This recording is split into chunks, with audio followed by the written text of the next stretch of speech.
Good morning on this storm alert weather day. It's been a very busy past 24 hours, particularly for communities to the north and west of our area. You can kind of see this arch moving through from Oklahoma all the way up to Ohio and West Virginia. This is all due to the same low pressure system and cold front that's bringing us the storms for this morning time. You can already see a couple little spots that are closer to our area. That was due to that first kind of leading cluster that we had over the past couple of hours. Now, a power outage map we had literally just like 5 minutes ago when I looked at this graphic. There were 100 customers without power in Bradley County.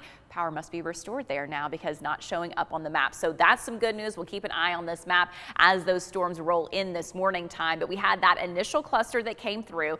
Here's what the radar is looking like right now. Most of those are about to leave our area as this all tracks up to the east-northeast. But then this is the main line that's going to be coming through ahead of that cold front. The big thing with this is it will be narrow, but it's that leading edge that we really have to watch out for some gusty wind, that potential for heavy rainfall and a lot of lightning. A new special weather statement has just been issued, barely goes into the corner of Jackson County.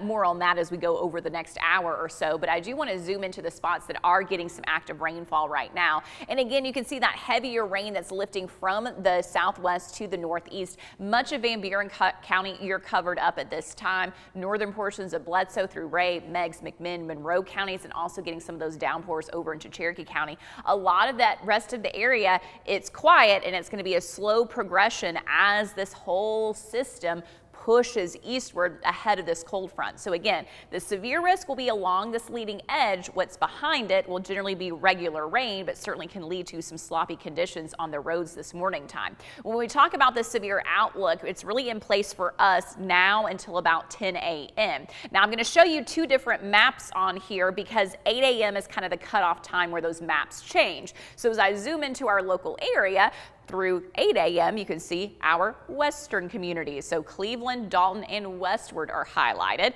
When I then switch over to 8 a.m. to 10 a.m., our southern communities are highlighted. But basically the take-home message, everybody over the next 6 hours or so, please just stay weather aware with the rain, with the storms, damaging high winds. Those are going to be our biggest threat with that leading edge if we do get an isolated severe storm. So as we look at our future cast, here's 6 a.m. as that pushes in. Let me take you 1 hour at a time. 7 a.m. certainly some heavy rain from Grundy County to Jackson County and a few pockets in Hamilton and Bradley counties. Let's go to 8 a.m. Significant heavy rain for much of our area at that point. Notice it takes a little bit longer for our southeastern communities before you get added into the mix, but by 9 a.m. you have the heavy rain and storms. By about 10 o'clock, I think that's when the severe threat winds down, but you can still see some rain on the back side of this. So for our Tennessee and North Carolina communities, between about noon and 2 p.m., rain's going to be tapering off. Notice still heavy in Alabama and Georgia.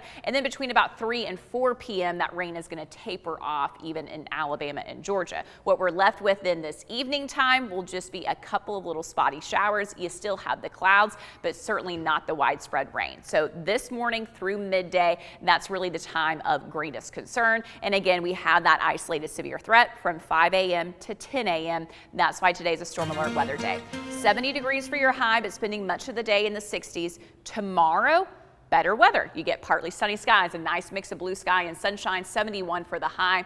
Sunday, partly to mostly cloudy, about a 20% chance for a couple isolated showers on Sunday, especially south of Chattanooga. And then Monday and Tuesday, a whole lot of sunshine, but it'll be cooler. Drop that low Tuesday morning now down to 30 degrees. So keep in mind, that's in Chattanooga. We often see a lot of places outside of the city could be 23 degrees, 24 degrees.